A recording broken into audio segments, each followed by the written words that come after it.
Hello बच्चों, welcome to ignite class. कौन सा चैप्टर चल रहा था? थर्मोडायनेमिक्स के ऑलरेडी एक वीडियो आपको प्रोवाइड कराए जा चुके हैं, ऑलरेडी प्रोवाइड किए जा चुके हैं और आप देख सकते हैं लगभग सारे चैप्टर हो चुके हैं। 2 या 3 चैप्टर आपके बचे हैं, वो भी जो है इस वीक में, नेक्स्ट वीक में हम खत्म करा देंगे। नेक्स्ट वीक में खत्म करा देंगे, उसके बाद हम स्टार्ट करेंगे जो बोर्ड में आने वाले क्वेश्चन है। 40 क्वेश्चन की सीरीज, इंपॉर्टेंट क्वेश्चन की सीरीज, सिर्फ 40 क्वेश्चन होंगे, मिक्स होंगे, हर चैप्टर वाइज होगा। उसमें सारे चैप्टर के होंगे, कोई ऐसा नहीं है कि एक चैप्टर का होगा, सारे चैप्टर के मिक्स होंगे। ठीक है, जस्ट लाइक आपके बोर्ड एग्जाम में आता है, जैसा आपके बोर्ड एग्जाम में आता है ऐसे क्वेश्चन 40 क्वेश्चन की हर वीडियो में आपको सीरीज मिलेगी। ठीक है, तो नाउ स्टार्ट करते हैं थर्मोडायनेमिक का नेक्स्ट वीडियो। चलिए, कौन से क्वेश्चन पे थे हम? आई थिंक हम 16 क्वेश्चन पे थे। ये क्वेश्चन हो गया था, ये भी हो गया था, इस पे थे। If WA work A and work I है, ये is work done by the adiabatic, मतलब एडियाबैटिक के द्वारा किया गया कार्य, एडियाबैटिक वर्क है WA। ओके, और क्या है? आइसोथर्मल, आइसोथर्मल में वर्क दिया है WI। Okay, then the choose the correct, W1 is greater than WA, ये भी सत्य है, और WA is greater than WI, ये भी सत्य है।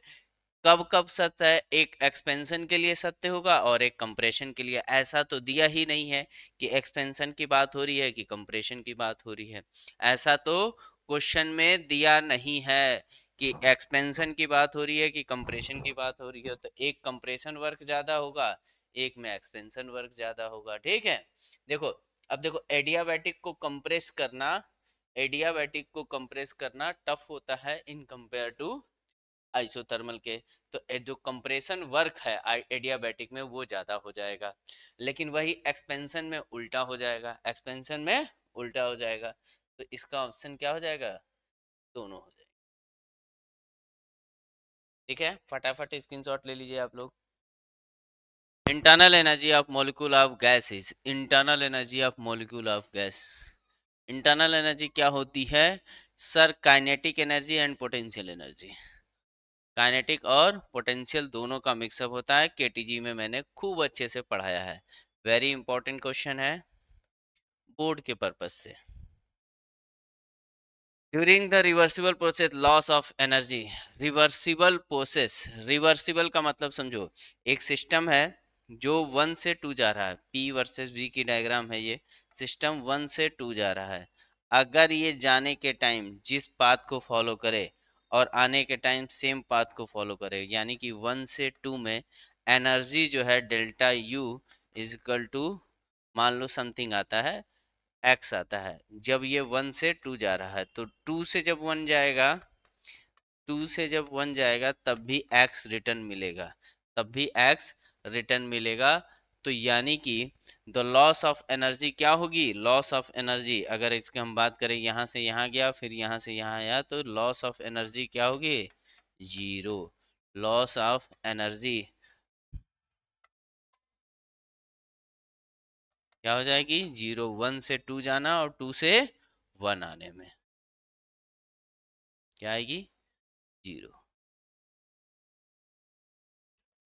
when the temperature of gas increase pressure will be, देखो टेम्परेचर और प्रेशर, तो PV इज इक्वल टू होता है nRT, यानी कि P प्रोपोर्शनल टू T। तो प्रेशर अगर कह रहा है कि टेम्परेचर इंक्रीज करेंगे तो प्रेशर भी क्या कर जाएगा? इंक्रीज कर जाएगा। 19 का हो जाएगा आपका A। फटाफट स्क्रीनशॉट लीजिए। हर एक बच्चा नोट्स में इन सारे क्वेश्चन को जरूर ऐड करेंगे, नोट्स में सारे क्वेश्चन को आप लोग अपनी नोट्स में जरूर ऐड करें। ठीक है, नोट्स में जरूर ऐड करें और फिर प्लीज पढ़ाई पे ध्यान दें। मोस्ट प्रोबेबली है कि 10 अप्रैल के बाद आपके एग्जाम हो जाएं, ज़्यादा दिन नहीं बचे हैं, तो आप अपने एग्जाम को ध्यान से कर, एग्जाम की तैयारी स्टार्ट कर ले। मैं बता रहा हूँ फिर से, 10 अप्रैल के बाद, 10 अप्रैल के बाद एग्जाम हो जाएगा। When a gas is compress isothermally, gas को कंप्रेस किया जा रहा है isothermally, then the change in internal energy. Sir जब आइसोथर्मली कंप्रेस हो रहा मतलब एक से दो, 1 पे और 2 पे जितना टेम्परेचर T1 था उतना ही T2 था, तो जब कंप्रेस करेंगे यहाँ से यहाँ जाएंगे तो इट मीन टेम्परेचर में चेंज नहीं हो रहा है, it mean delta internal energy में कोई चेंज देखने को आपको नहीं मिलेगा। Change in internal energy equal to क्या दिया है, when the gas is compress isothermally the change in internal energy is as low as possible, don't change. क्या करेंगे, डोंट चेंज। ऑप्शन में दिया है डोंट चेंज, ठीक है। क्या ऑप्शन आएगा, सी आएगा, डोंट चेंज। मैंने ऑप्शन नहीं सही से, चलो फटाफट स्क्रीनशॉट ले लो। First law thermodynamics is given by, first law क्या कहता है, d q is equal to d u plus p d v, यही है आपका फर्स्ट लॉ। फटाफट स्क्रीनशॉट लो, इंपॉर्टेंट है ये। चलते हैं नेक्स्ट क्वेश्चन की तरफ। Air in a cylindrical is sudden compress by a piston which is then many maintain at the same position. देखो एयर को अगर कह रहा है कि एयर इन सिलेंडर, एक सिलेंडर सिस्टम में एयर भरा हुआ है, सिलेंडर सिस्टम का मतलब ऐसी बात हो रही है, ऐसा एक सिलेंडर है, इसमें एक पिस्टन होगा, ये ऐसा पिस्टन होगा और इसको सडन कंप्रेस कर दिया जाता है और फिर वो उसकी ओरिजिनल पोजीशन में आ जाए, ओरिजिनल पोजीशन में आ जाए, ओरिजिनल पोजीशन में आ जाए, तो देन प्रेशर क्या होगा, then the passage of time, time पे क्या होगा, देखो जब हम कंप्रेस करते हैं तो प्रेशर इंक्रीज कर जाएगा, लेकिन वो फिर वो जब रिटर्न आएगा तो प्रेशर डिक्रीज होगा, देन द प्रेशर क्या कर जाएगा, डिक्रीज कर जाएगा टाइम पासिंग के थ्रू। दिया है ना, पूछा है ना, पासेस आर टाइम, देन कुछ समय बाद सडन आपने क्या कर दिया, ताकत लगा के कंप्रेस कर दिया, कंप्रेस कर दिया यानी कि प्रेशर ज्यादा कर दिया, कुछ टाइम के बाद क्या होगा, प्रेशर डिक्रीज करना चालू होगा। इन्हें एडियाबेटिकली प्रोसेस, एडियाबेटिकली प्रोसेस क्या होगा, नो हीट ट्रांसफर, सही बात है, नो हीट ट्रांसफर यानी कि क्यू जीरो होता है, ये बात सही है। टेम्परेचर ऑफ गैस चेंज, हाँ टेम्परेचर चेंज होता है, ये भी चाहिए। Change in internal energy equal to, हाँ सही है, क्योंकि क्या होगा, Q is equal to delta U plus W, तो ये क्या हो जाएगा, ये zero, delta U is equal to W के बराबर होगा, तो आंसर क्या आ जाएगा, ऑल ऑफ दिस। इंपॉर्टेंट है, जरूर नोट्स में ऐड करें। When the gas is heated at constant value, gas को हम हीट करते हैं as a constant volume, the heat supply the internal energy of the gas. देखो गैस को हीटेड करते हैं कांस्टेंट वॉल्यूम में, वॉल्यूम कांस्टेंट है, इट मींस वर्क जो है जीरो होगा, वर्क जो है जीरो होगा, तो जो अब हीट कर रहे हैं, हीट करने का मतलब है बच्चा, समझो किसी बॉडी को अगर हम हीट दे रहे हैं, क्या दे रहे हैं, हीट दे रहे हैं, तो उसका टेम्परेचर क्या कर जाएगा, राइज कर जाएगा, और वर्क जीरो है, तो फर्स्ट क्या कहता है, heat is equal to change of internal energy plus work. अब वर्क तो यहाँ पे जीरो है, मतलब जितना दिया गया हीट होगा वो चेंज इन इंटरनल एनर्जी में होगा, इट मींस टेम्परेचर क्या कर जाएगा, बढ़ जाएगा, तो internal energy of gas increase कर जाएगा, क्या कर जाएगा, इंक्रीज कर जाएगा। फटाफट स्क्रीनशॉट लो, चलो लिखकर चलते हैं नेक्स्ट क्वेश्चन की तरफ। 100 kg ऑफ वाटर, कितना है, 100 kg of water, something something water heated from the 30 degree to 50 degree, ignore the slight expansion of the water, the change in the internal energy। अरे internal energy, ये देखो option बहुत खूबसूरत है इसका, ऐसा लग रहा है कि न्यूमेरिकल है, लेकिन न्यूमेरिकल नहीं है ये, इसका ये न्यूमेरिकल नहीं है, ये न्यूमेरिकल नहीं है, चेंज इन इंटरनल एनर्जी पूछ रहा है, इट मींस इसकी बात कर रहा है। क्यों?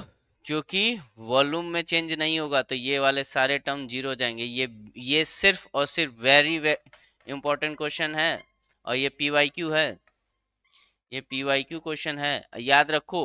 ये जो है ना वॉल्यूम, देखो सब में वॉल्यूम है, इसमें वॉल्यूम नहीं है, ठीक है, इसीलिए ये आंसर है, बिना ऑप्शन के नहीं होगा ये question. CP and CB of a heat of nitrogen per unit mass. देखो Cp minus CV is equal to होता है R, और ये जो R है, ये जो R है, ये R, ये है universal gas constant, gas constant.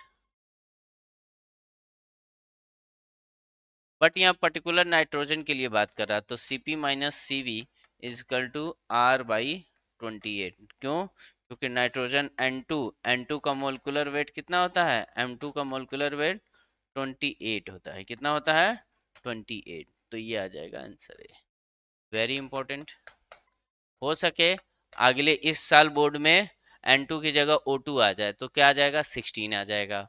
हो सके सल्फर आ जाए तो एस, सल्फर का कितना होता है, 32 होता है, तो वो आ जाएगा। हो सके हीलियम आ जाए, हो सके कार्बन आ जाए, कुछ भी आ जाए, आप ये फॉर्मूला पे मॉलिक्यूलर से डिवाइड कर देंगे। चलो चलते हैं नेक्स्ट क्वेश्चन की तरफ। क्वेश्चन संख्या 27 क्या है? 110 joule of heat added to gases system. देखो ये सिस्टम है हमारा, ये हमारा है सिस्टम। पहली बात तो इस सिस्टम में 110 जूल हीट को ऐड किया जा रहा है, whose internal energy increase 40 joule, जिसकी इंटरनल एनर्जी क्या हो रही है, डेल्टा यू जो है इंक्रीज हो रहा है 40। Okay, then the amount of external work. Sir आया इजकल टू गया, क्या आया इजकल टू रुका प्लस गया। गया क्या है, वर्क है यहाँ पर, तो ये क्या 110 दिए, 40 वो खुद खा गया, 40 खुद खा गया, तो बाहर कितना देगा, वर्क कितना देगा, वर्क देगा बेटा 110, 110 minus 40, 110 minus 40, it means 70 joule, it means 70 joule. Very important. और रही बात, कुछ बच्चे इस बात से कंफ्यूज होते हैं कि प्लस और माइनस को लेके, तो बेटा देख लो एक चीज मैं समझा दे रहा हूं प्लस माइनस को लेके। देखो हीट अगर इन हो रही है, हीट इन हो रही है, क्या हो रही है, हीट का इन हो रही है, या सराउंडिंग टू सिस्टम जा रही है, क्या है, सराउंडिंग, सराउंडिंग टू सिस्टम। किसकी बात, हीट की, हीट, तो क्या लेंगे, पॉजिटिव कंसीडर करेंगे, पॉजिटिव कंसीडर करेंगे। वही वर्क, वर्क जो है फ्रॉम सिस्टम, फ्रॉम सिस्टम, ये क्या लेंगे, ये पॉजिटिव लेंगे। और work to the system, to the system, ये हम क्या लेंगे, माइनस लेते हैं। क्यों? क्योंकि देखो टू द सिस्टम का मतलब क्या होता है, टू द सिस्टम का मतलब होता है कि हमें सिस्टम पर वर्क करना पड़ रहा है। क्या करना पड़ रहा है, हमें सिस्टम पर वर्क करना पड़ रहा है। और अगर फ्रॉम द सिस्टम है तो सिस्टम द्वारा हमें वर्क मिल रहा है। तो देखो ये इसलिए प्लस माइनस लगाते हैं, क्योंकि हम मान लो एक सिस्टम बनाया, एक मशीन बनाई या एक सिस्टम बनाया जिससे हमें वर्क चाहिए, जिसको हमें वर्क चाहिए। हमारा माइंडसेट क्या होता है, सिस्टम से हमें वर्क चाहिए, तो जो चाहिए होगा वो पॉजिटिव कंसीडर करेंगे। अगर हमें सिस्टम पर उल्टा वर्क करना पड़ रहा है तो वो हम निगेटिव करेंगे। अच्छा, सिस्टम अगर वर्क आपको गिवन कर रहा है तो उसको कुछ तो देना पड़ेगा। जस्ट लाइक आपकी बाइक, आपकी बाइक जो है आपको वर्क दे रही है, क्या दे रही है कि आपको एक पोजीशन से दूसरे पोजीशन पे ट्रेवल करा रही है, तो आप फोर्स इनटू डिस्प्लेसमेंट वर्क निकाल सकते हैं, तो वो इंजन के द्वारा वर्क हो गया। तो वो इंजन जो है जो आउटपुट दे रही है वो उसका पॉजिटिव वर्क कंसीडर होगा, ठीक है।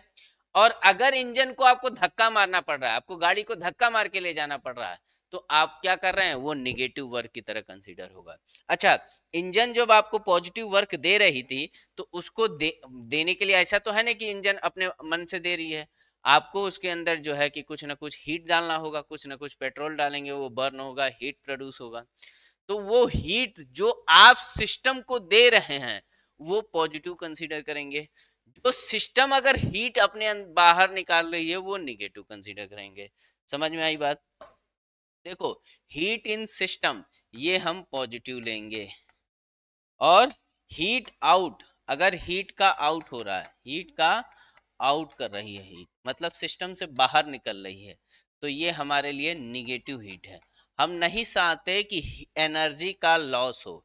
ये क्या है, सिस्टम अगर हीट को लॉस कर देगी तो उसका तो यूज हम कर नहीं पाएंगे, वो तो इन्वायरमेंट में चला जाता है, तो ये निगेटिव कंसीडर किया।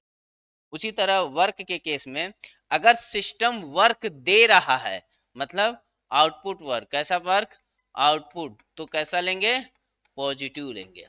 अगर सिस्टम पर वर्क करना पड़ रहा है, क्या करना पड़ रहा है, सिस्टम पर वर्क करना पड़ रहा है, मतलब इन वर्क, तो ये कैसा लेंगे, निगेटिव लेंगे। समझ में आई बात?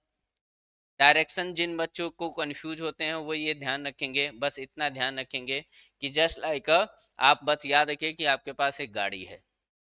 गाड़ी क्यों है आपके पास, गाड़ी आपने क्यों खरीदी है, गाड़ी आपने का आपका सिस्टम है खरीदी है कि वो आपको वर्क देगा, वो आपको वर्क देगा। आप उसमें पेट्रोल डालेंगे, पेट्रोल बर्न होगा, बर्न होने के बाद उसका इंजन आपको एक जगह से दूसरी जगह सामान ट्रांसफर में या आपको खुद को ट्रांसफर करने में हेल्प करेगा। तो वो सिस्टम द्वारा किया गया कार्य पॉजिटिव लेंगे। ठीक है, सिस्टम द्वारा किया गया कार्य पॉजिटिव लेंगे, या आउटपुट वर्क जो है पॉजिटिव कंसीडर करेंगे। क्यों? क्योंकि सिस्टम इसीलिए तो हमने बनाया है। ठीक, तो सिस्टम जब आउटपुट का पॉजिटिव लेंगे तो उसको इन में क्या देंगे, हीट देंगे। तो हीट इन का पॉजिटिव लेते हैं, हीट को इन, जब सिस्टम के अंदर हीट दे रहे हैं वो पॉजिटिव कंसीडर करेंगे, सिस्टम से बाहर हीट ले रहे हैं वो निगेटिव, वो पॉजिटिव कंसीडर करेंगे। लेकिन अगर हमें गाड़ी को धक्का देना पड़ रहा है, इट मीन सिस्टम पर वर्क करना पड़ रहा है, टू द सिस्टम वर्क हो रहा है, तो निगेटिव वर्क लेंगे। अगर हीट सिस्टम से बाहर निकल रही है तो वो निगेटिव हीट लेंगे। ठीक है, आई होप सारे बच्चे क्लियर हो गए होंगे। ये स्क्रीनशॉट ले लीजिए, अगर बच्चे कंफ्यूज होते हैं तो वो फटाफट जो है अपनी नोट्स में ये बात को चिपका लेंगे। इन case of the hot cup T, okay, एक टी है, टी का बॉटल है, मान लो कप है, कप है ये टी का, यहाँ पे क्या भरी है, टी भरी है। कौन सी टी है, तो सर ग्रीन टी है। कौन सी टी है, आजकल यही चलता है ना, ग्रीन टी है। Okay, in case of the hot cup tea the heat transfer take place from the surrounding to cup till equilibrium stabilize from cup to surrounding equilibrium। देखो, अब देखो, सिस्टम का जो टेम्परेचर होगा वो मान लो T1 है और इसका T0 है, तो always T1 is greater then T0 होगा, तभी तो इसको हम गर्म कह रहे हैं। हम इसको क्या कर रहे हैं, गर्म है, हीट है, तो T1 ज्यादा होगा, तो हीट का जो लॉस होगा, एनर्जी जो है कहाँ से कहाँ जाएगी, यहाँ से यहाँ जाएगी, इट मीन सिस्टम से सराउंडिंग जाएगी। तो from cup to surrounding till equilibrium कब तक जाएगी, जब तक T1 और T0 दोनों बराबर ना हो जाए तब तक जाएगी। तो इम्पोर्टेंट है, इम्पोर्टेंट है, जरूर देखें। The specific heat at the constant pressure is more than that at the constant volume due to the fact that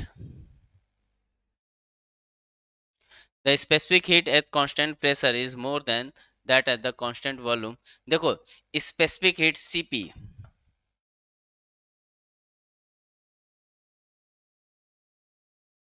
Cp is greater than Cv।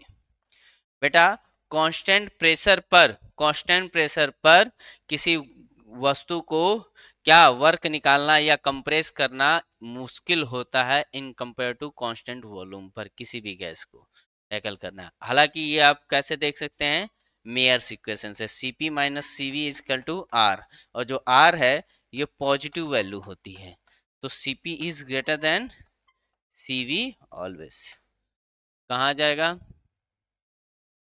the specific heat is constant pressure is more than that of the constant volume due to fact that, इसका fact क्या है, क्या है इसका fact? ओहो, ये code साहब, आ जाओ आ जाओ आ जाओ आ जाओ आ जाओ। कहता है additional work need to done to allowing the expansion gate at constant pressure. Constant pressure पे आपको एक्सटर्नल वर्क करना पड़ेगा।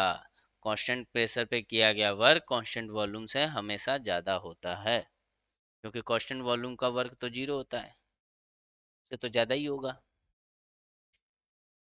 Last question, when steam is convert into water. देखो, जब जब फेज चेंज होगा, याद रखो, स्टीम किस में कन्वर्ट हो रहा? वाटर में। कुछ कहीं कोई भी चेंज हो, स्टीम वाटर में हो, वाटर स्टीम में हो, वाटर साहब स्टीम में चले जाएं, किस में चले जाएं? स्ट्रीम में चले जाएं। वाटर साहब, अच्छा आर में लिखा हूँ क्या? आर नहीं रहेगा भैया, स्ट्रीम नहीं है, स्टीम है। हाँ, स्टीम में चले जाएं, या वाटर किस में चले जाएं? आइस में चले जाएं, या आइस वाटर में चली जाए, या आइस स्टीम में चली जाए, या स्टीम आइस में चली जाए। ये सब क्या है? ये सारे के सारे केस किसके हैं? ये सारे के सारे केस आपको फेज चेंज के हैं। किसके हैं? फेज चेंज के हैं। किसके हैं बच्चों? फेज चेंज के। तो फेज चेंज की एक खासियत होती है कि फेज चेंज में क्या होता है? Temperature and pressure, temperature and pressure दोनों के दोनों जो है कांस्टेंट रहते हैं। क्या रहते हैं? कांस्टेंट रहते हैं। टेम्परेचर और प्रेशर जो है कांस्टेंट रहते हैं। तो जब टेम्परेचर कांस्टेंट है, जब हमारा टेम्परेचर कांस्टेंट है, तो इंटरनल एनर्जी बेटा होता है mcv T2 माइनस T1। तो भैया जब T1 और T2 दोनों बराबरे हैं, T1 और T2 बराबरे हैं, तो ये वाला कहेगा ना कि ये तो हम जीरो हो जाएंगे, ये कहेगा ना कि हम जीरो हो जाएंगे, तो ये जीरो हो गया तो ये वाला भी तो जीरो हो गया ना। तो इंटरनल एनर्जी क्या होगा? रिमेनिंग सेम हो जाएगा। क्यों? क्योंकि चेंज जीरो हो गया। ये इंटरनल एनर्जी नहीं जीरो है, change of internal energy zero है। तो सिस्टम क्या रहेगा? जितने पे था इंटरनल एनर्जी उतने पे बना रहेगा। ठीक, तो ये रहा, और ये वेरी इंपॉर्टेंट है, कॉन्सेप्चुअल भी क्वेश्चन है और बोर्ड में आने की भी है। चलिए मिलते हैं आपसे नेक्स्ट वीडियो में। खुश रहिए, अच्छे से अपने त्यौहार को एंजॉय कीजिए, सभी लोग मस्ती कीजिए, लेकिन याद रखिए बहुत जल्द आपके पढ़ाई होने वाली है, आपके एग्जाम होने वाले हैं। तो पढ़ना स्टार्ट करें, अपने दोस्तों को भी बोलें, और प्लीज़ वीडियो को लाइक करो, शेयर करो, जो भी आपके डाउट हैं, जो भी आपकी दिक्कतें हैं वो कमेंट करें। Thank you to all of you.